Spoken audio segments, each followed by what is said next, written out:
De retour à Fans de sport pour notre discussion de la semaine. Considérez-vous que la lutte d'aujourd'hui donne un meilleur spectacle qu'avant et pourquoi? On a deux personnes assez qualifiées pour répondre au sujet. On a Frank Deboss, PDG de la JCW, et Daniel Girard, notre chroniqueur lutte, qui sont avec moi. Les gars, qu'est-ce que vous pensez de cette question qu'on a lancée cette semaine?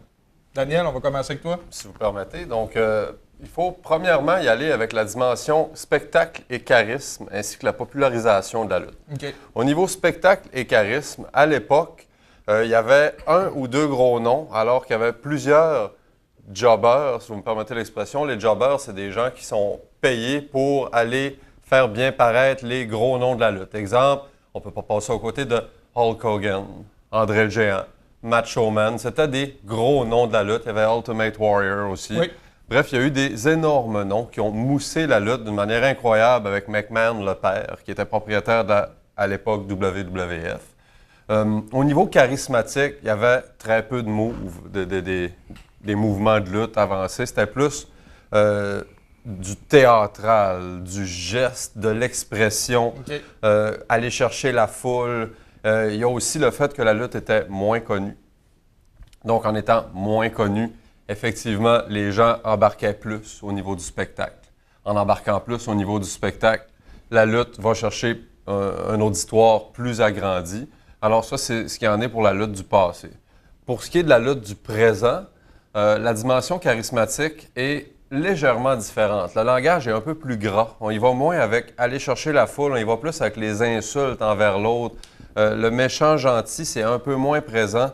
Des fois, c'est même difficile de faire la nuance entre les deux. Donc, on se dirige plus vers insulter, rabaisser, détruire. Habituellement, là, on y va généralement, parce que c'est ça qu'on voit. Il y a aussi il y a beaucoup plus de stars. C'est beaucoup plus connu, donc le produit est un peu plus dilué qu'il l'était à l'époque. C'est mon idée là-dessus sur la différence. Donc, je crois que je n'irai pas jusqu'à m'avancer qu'un est meilleur que l'autre. Je dirais plus que le produit est complètement différent et que l'auditoire a évolué d'une manière différente. On n'est pas de la même génération, on s'entend. La vie n'est pas la même. Alors, l'approche est différente. Et pourquoi que des gens comme moi, là, je ne suis pas très vieux, mais quand même, je suivais beaucoup la WWF. Puis on dirait que quand la WWF a arrêté, j'ai comme décroché, puis je pense que je ne suis pas le seul. Y a-t-il une raison à ça quelconque? Ou de votre côté, vous pensez quoi de ça? S'il y a une raison au pourquoi tu as décroché, c'est que plusieurs même de mes amis de mon entourage étaient des fans de lutte.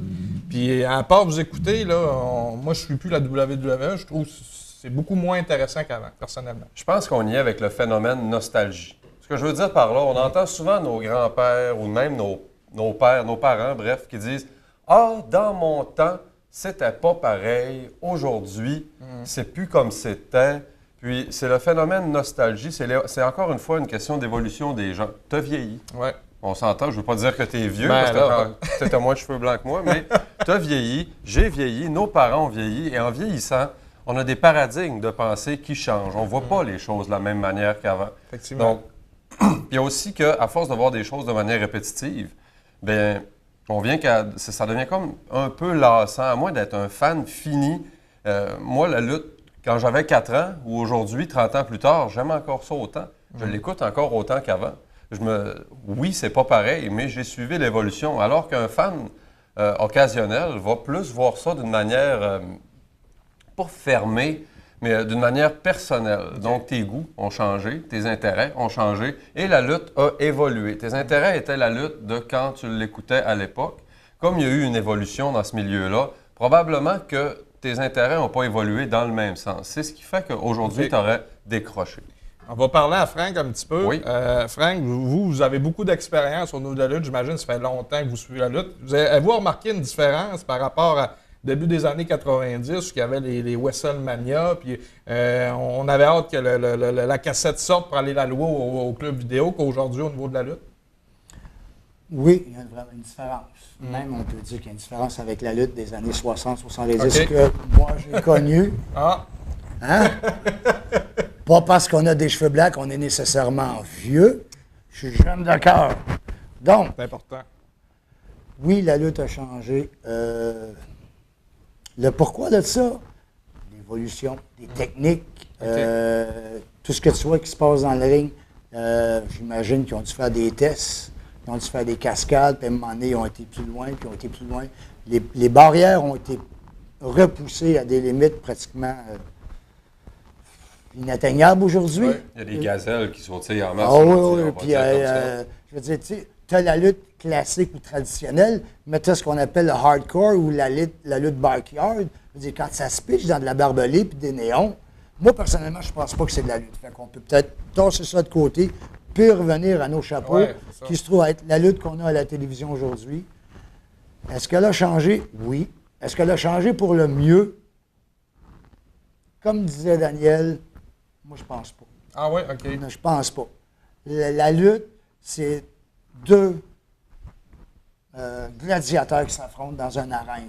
On a trop essayé de faire des cascades extraordinaires, comme vous dites, là, oui. des barbelés, casser des vitres dans la face. Tu sais, on a vu des choses de même. Ça suit l'évolution de la société aussi. On est dans une société de consommation et de performance. On veut toujours plus rapide, toujours plus fort, toujours plus loin. C'est normal que les produits qui font vendre autant que la lutte ou même le hockey, parce que je pense que tu parles souvent de hockey aussi ici, ça évolue. Oui. Ça évolue de manière commerciale. Okay. Et le commerce veut vendre. Pour vendre, il faut du sensationnel. Oui. Toujours plus haut, toujours plus loin, jusqu'à devenir à la limite trop, un peu comme la société de surconsommation. Si vous voyez ce que je veux dire. Oui, absolument. Il faut acheter le plus gros pick-up pour impressionner son voisin, même si ça ne sert à rien. Mais je pense qu'au niveau de la lutte, c'est la même chose. Il faut faire la plus grosse passe dangereuse. Il faut se mettre en danger. Il faut briser son corps pour l'art, pour la passion de la lutte. Pour les codes d'écoute. Pour les codes d'écoute. Exactement, M. Leboss. Est-ce qu'avant, la lutte, c'était une rareté? Est-ce que maintenant, il y en a trop? Question comme ça.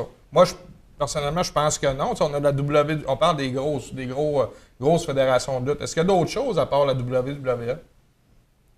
Présentement, alors, à part les associations comme la JCW, tantôt tu m'en nommais quelques-unes hors d'onde. Est-ce qu'il y en a trop? Au Québec, il y a... commercial, là, pas comme vous, ce que c'est du bénévolat.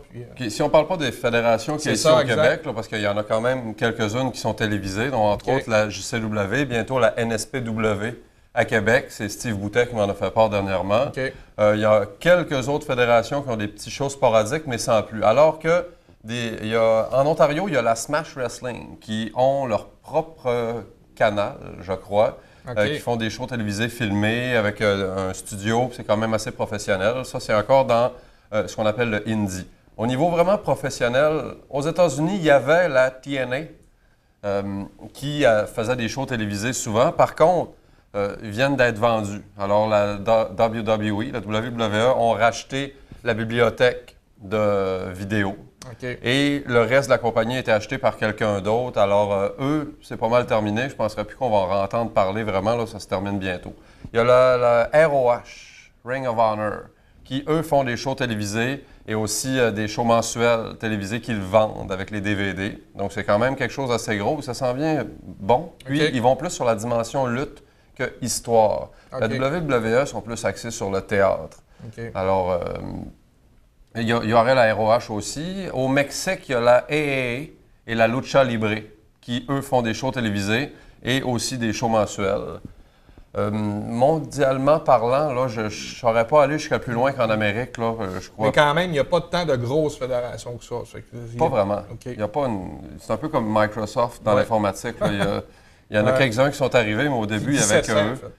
Je vous arrête tout de suite, les gars. C'est très intéressant. Nous, on va se retrouver tout de suite après la pause. On continue notre discussion, par contre, avec les commentaires de nos gens sur la page Facebook de Fans de Sport.